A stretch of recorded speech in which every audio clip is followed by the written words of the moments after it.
সহজ শিক্ষালয়ে তোমাদের সবাইকে স্বাগত। আজকে আমি সপ্তম শ্রেণীর রায় ও মার্টিন প্রশ্নবিচিত্রার গণিতের সেট নাম্বার 2 নিয়ে আলোচনা করব।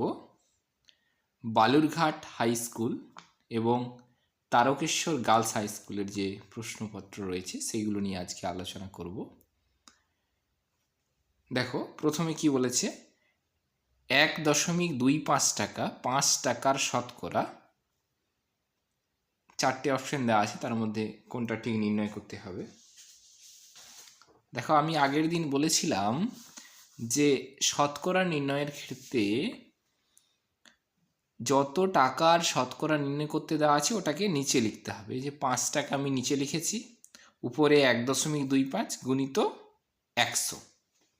এবার দেখো দুটোর আগে দশমিক, আমি গুণিত 100 করেছি নিচে, তাহলে 100 কেটে গেল, 125কে 5 দিয়ে ভাগ করলে 25, উত্তর কত হলো 25। তাহলে আমাদের 1.25 টাকা 5 টাকার শতকরা 25%। দুইয়ে চলে আসো, 5-এর সাথের সঙ্গে কত গুণ করলে 1 হবে। দেখো গুণ করা মানে কি, গুণফল সবসময় বড়, তাহলে 1 ভাজিত 5-এর সাথে করে দিলে আমাদের উত্তরটা চলে আসবে। আমি করেছি, দেখো 1 ভাজিত 5-এর সাথে, দেখো এখানে ভাগটা গুণ হলে কি হবে, উল্টে যাবে, 7/5, 7-এ 1-কে 7/5, তাহলে এটা হবে 1/2/5। তাহলে আমাদের উত্তর কোনটা হবে, এই যে এরটা 1/2। চলে আসো, 1:2 এবং 2:3 এর মিশ্র অনুপাত।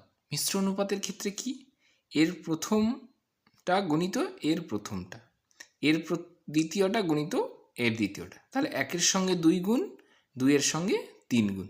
আমি সেভাবেই করেছি, 1-এর সঙ্গে 2 গুণ, 2-এর সঙ্গে 3 গুণ, তাহলে 2-1-এ 2 অনুপাত 3-2-গুণে 6। এবার কাটাকাটি করলে 2 দিয়ে 1 আর 3, তাহলে 1:3। আমাদের উত্তর কি আছে, 1:3 আছে ডিতে, তাহলে সঠিক উত্তর হচ্ছে ডি। 30 টাকা 60 টাকার শতকরা কত। 1-এর দাগের অঙ্কের মতো, তাহলে নিচে হবে 60, উপরে 30 গুণিত 100। এখানে কাটাকাটি করেছি, 30 2-এ 60 2, এটাকে কাটলে 50, 2 50 100, তাহলে উত্তর হলো 50। এখানে দেওয়া আছে সি এর দাগে 50%, তাহলে শতকরা 50%। তারপর একটি শূন্যস্থান পূরণ করতে দেওয়া আছে, আমি তুলে নিয়েছি। দেখো এখানে 9-এর সঙ্গে 3 গুণ হলে কত হয়, 9×3 = 27, মাইনাসে মাইনাসে প্লাস, তাহলে +27 গুণিত বক্স সমান, ডান দিকে আছে -81। এবার দেখো এদিকে গুণ অবস্থায় আছে, তাহলে ওই 27 যদি ডান দিকে যায় তাহলে ভাগ অবস্থায় হবে, ওই জন্য বক্স ইকুয়াল টু -81 যেমন ছিল তেমন ভাজিত এপাশের গুণটা ওদিকে গিয়ে ভাগ অবস্থায় হবে 27, তাহলে 27 3 3 প্লাসে মাইনাসে মাইনাস, তাহলে উত্তর হলো আমাদের -3। তাহলে কোনটা হবে, বি এরটা। দুটি সংখ্যার যোগফল তাদের বিয়োগফলের 3 গুণ হলে সংখ্যা দুটির অনুপাত হবে। দুটো সংখ্যার যোগফল বলেছে, আমি মনে করি একটি সংখ্যা সমান এক্স, অপর সংখ্যাটি হচ্ছে ওয়াই। দুটো সংখ্যার যোগফল কত হবে, তাহলে এক্স প্লাস ওয়াই। তা দুটো সংখ্যার যোগফল তাদের বিয়োগফল তাহলে কি এক্স মাইনাস ওয়াই, বিয়োগফলের 3 গুণ, 3 দিয়ে গুণ করেছি, তাহলে দুটো সংখ্যার যোগফল সমান বিয়োগফলের 3 গুণ। এবার আমি সমাধান করেছি, এক্স প্লাস ওয়াই যেমন ছিল তেমন, বাম দিকে সমান, ডান দিকে 3-এর সঙ্গে একবার 1 গুণ 3x, প্লাসে মাইনাসে মাইনাস 3 × y = 3y। এদিকে দেখো এক্স বাম দিকে যেমন আছে তেমন, ডান দিকের 3x-কে বাম দিকে এলে এর দিকে কিছু নেই, মানে কি প্লাস আছে, তাহলে প্লাস বাম দিকে এলে -3x, আবার সমান চিহ্ন, ডান দিকের -3y যেমন ছিল তেমন, বাম দিকে +y, ডান দিকে গেলে -y। তাহলে 3x থেকে x চলে গেলে 2x পড়ে থাকে, বড় 3x, ওই জন্য তার আগের দিকে যে চিহ্নটি আছে মাইনাস, এখানে মাইনাস বসেছে, সমান একই চিহ্ন আছে, যোগ হবে, তাহলে 3y এর সঙ্গে y যোগ করলে 4y, মাইনাস মাইনাস কেটে গেল, তাহলে x/y = 4/2। তাহলে এখানে কাটাকাটি করলে 2 × 4 2, 2/1, তাহলে x/y = 2:1। তাহলে আমাদের উত্তর কত হলো 2:1। এই দেখো এখানে আছে এর দাগের উত্তরটা 2:1। তারপরে বলেছে 81কে 3-এর ঘাত আকারে প্রকাশ। একদমই সোজা।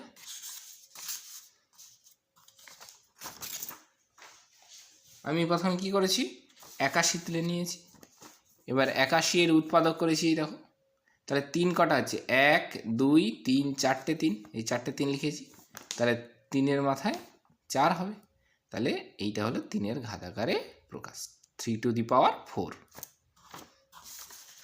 দেখো এই যে এর দাগে উত্তর 3⁴।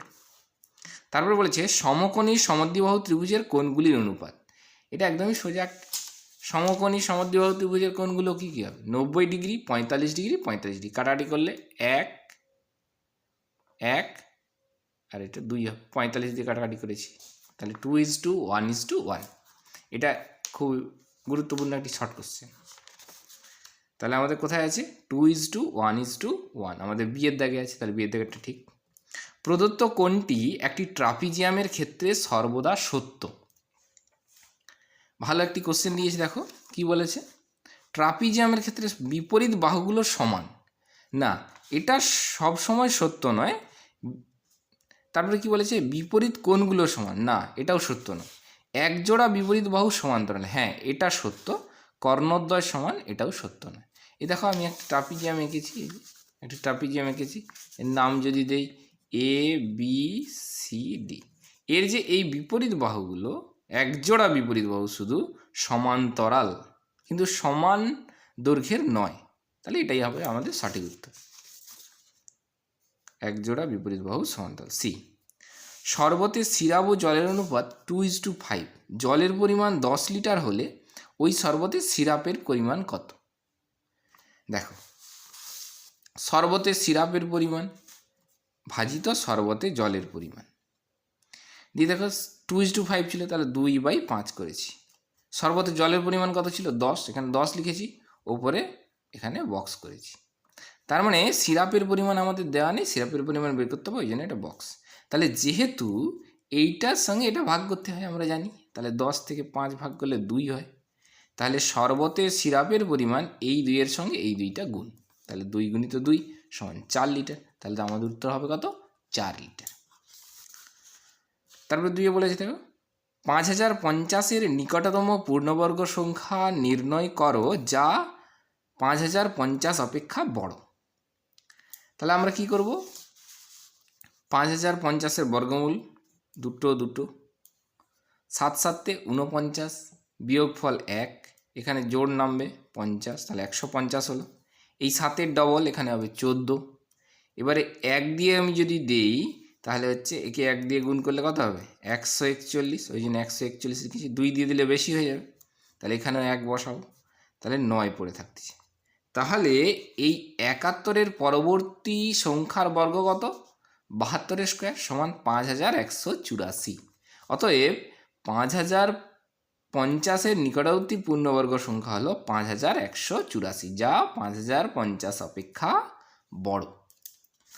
তারপরে চলে এসো একটি বন্যাত্রাণ শিবিরে 4000 জনের 190 দিনের খাবার মজুদ আছে। 30 দিন পর 800 জন অন্যত্র চলে গেলেন। যারা রয়ে গেলেন অবশিষ্ট খাদ্যে তাদের আর কতদিন চলবে? এটা একটা গুরুত্বপূর্ণ অঙ্ক, এটা খুবই গুরুত্বপূর্ণ। দেখো প্রথমে কতজন বলেছে 4000 জনের 190 দিনের খাবার মজুদ ছিল 30 দিন পর, তাহলে এখানে 30 দিন পর কি বলেছে 30 দিন পর 800 জন অন্যত্র চলে গেছে। তাহলে দেখো প্রথমে আমি করেছি 4000 জন, তাহলে 30 দিন কমে যাক, 190 থেকে 30 কমে গেলে 160 দিনের খাবার মজুদ ছিল। কিন্তু দেখা গেল 30 দিন পরে 800 জন চলে গেছে কোথাও, তাহলে আর কতজন আছে 3200 জন। তা তাদের সেই খাবারটা কতদিন চলবে? দেখো শিবিরের লোক সংখ্যা যদি আমি বাড়াই তাহলে মজুদ খাবারের সময় কি হবে কমবে, আবার শিবিরের লোক সংখ্যা যদি কমাই মজুদ খাবারের সময় বাড়বে। সুতরাং শিবিরের লক্ষ্য সংখ্যার সঙ্গে মজুদ খাবারের ব্যস্ত সম্পর্ক। ব্যস্ত সম্পর্ক হলে কি হয় না, ব্যস্ত সম্পর্ক হলে এই নিচের 3200 আগে হবে অনুপাত উপরের 4000 সমানুপাত চিহ্ন 160 অনুপাত স্টার। তাহলে এই স্টারটা কি চতুর্থ পদ, তাহলে চতুর্থ পদ সমান এইটা গুণিত এইটা ডিভাইডেড বাই প্রথম পদ, মানে দ্বিতীয় পদ গুণিত তৃতীয় পদ ডিভাইডেড বাই প্রথম পদ। এই যে বলেছি দ্বিতীয় পদ তৃতীয় পদ ডিভাইডেড বাই প্রথম পদ।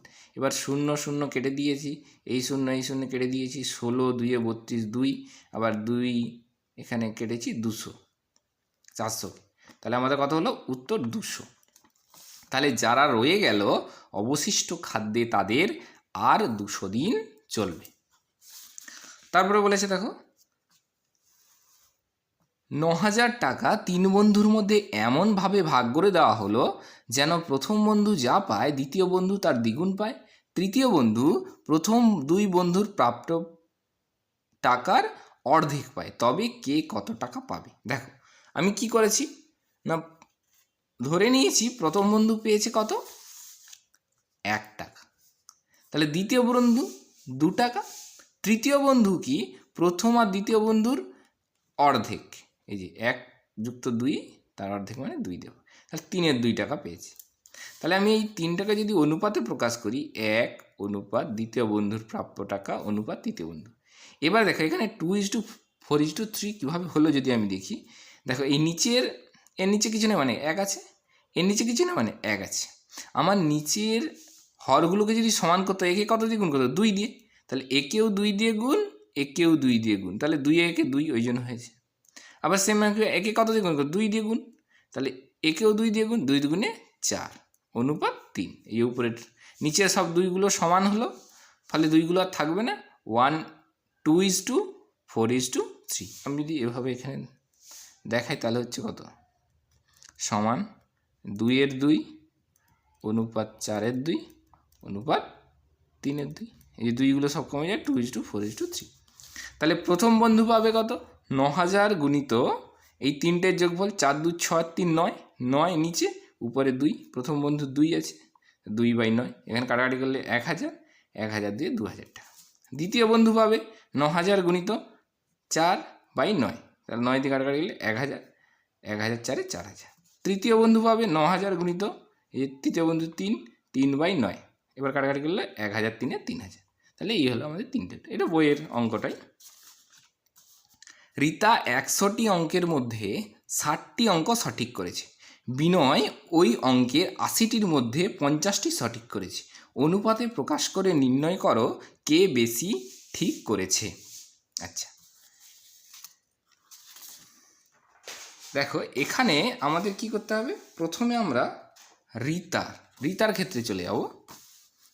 রীতার করা সঠিক অঙ্ক ও মোট অঙ্কের অনুপাত। দেখো সঠিক অঙ্ক করেছে কটা? 60টা, মোট অঙ্ক ছিল কটা? 100টা। তাহলে আমি যদি এগুলোকে কাটাকাটি করি, তাহলে 20 দিয়ে কেটেছি, 20 3 60, 20 5 100, 3:5 সমান 3/5। আবার বিনয়ের করা সঠিক অঙ্ক মোট অঙ্কের অনুপাত 50:80, তাহলে এটা কাটাকাটি করলে 0 0 কেটে গেল, 5/8। এবারে আমরা কী করছি, 3/5, 5/8 লিখেছি, দিয়ে সমান চিহ্ন দিয়ে একটা দাগ, যেমন করে আর কি, আগের ক্লাসে করেছো, সমান চিহ্ন দিলাম।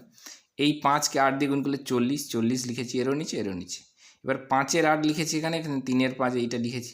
তাহলে 8কে কত দিয়ে গুণ করলে 40? 5 দিয়ে, এখানেও 5 এখানেও 5। 5কে কত দিয়ে গুণ করলে 40? 8 দিয়ে, 8 উপরেও 8, 8 3 24, 5 5 25।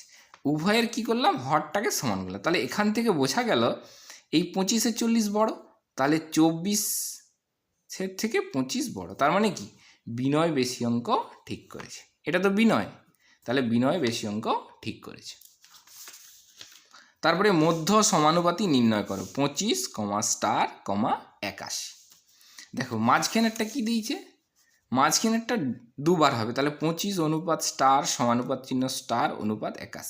তাহলে এখানে স্টারের মান বের করতে হলে প্লাস মাইনাস √, এইটা গুণিত এটা। এখানে প্লাস মাইনাস হবে কিন্তু এটা খেয়াল রাখবে, যখন এই স্টার বেরোবে অথচ দুটো স্টার থাকবে, তার বর্গমূল বের করার জন্য 25 গুণিত 81, তাহলে 5 গুণিত 9 সমান 45। মানে আমি যদি প্লাস 45কে দুবার গুণ করি, এর গুণফলটা আসবে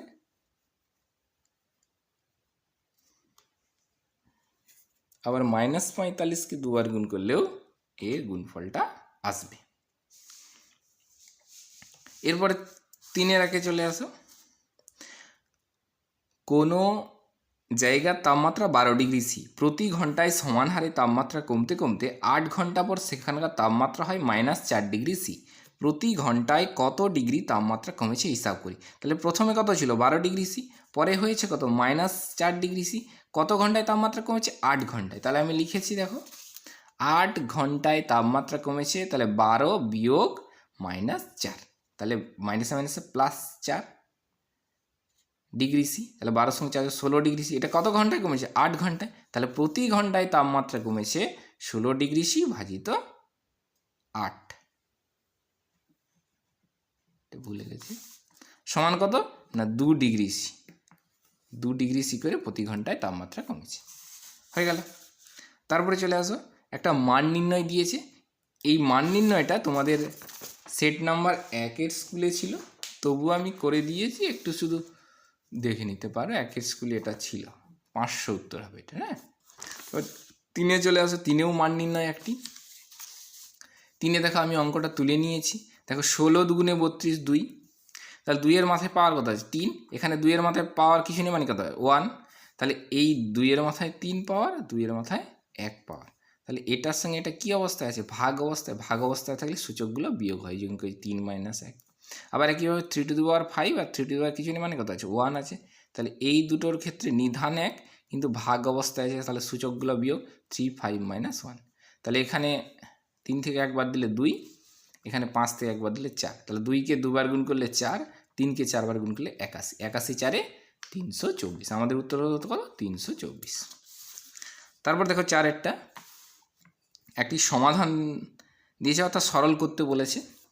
আমি তুলে নিয়েছি। x² + 2x - 5 +a + a + 3x² + a - a -8x +a + 5। এবার সাজিয়ে নিয়েছি x² আর +3x² + 2x - 8x -5 + 5 -5 + 5 কেটে গেল। তাহলে x² আর 3x² এর আগে কিছু নেই, মানে কত আছে? 1 আছে। তাহলে 3 × 4 4x²। 8x থেকে 2 বাদ যাবে, তাহলে 6x। বড়কে -8x, তাহলে মাইনাস সাইন বসলে এটাই আমাদের উত্তর। এরপরে দেখো ওই কিছু অঙ্কন করতে দেওয়া আছে, এগুলো তোমরা মোটামুটিভাবে জানো, তোমরা নিজেরা করে নেওয়ার চেষ্টা করবে। অসংখ্য ধন্যবাদ, সবাই ভালো থেকো। আমি পরবর্তী ভিডিও নিয়ে খুব শীঘ্রই আসছি।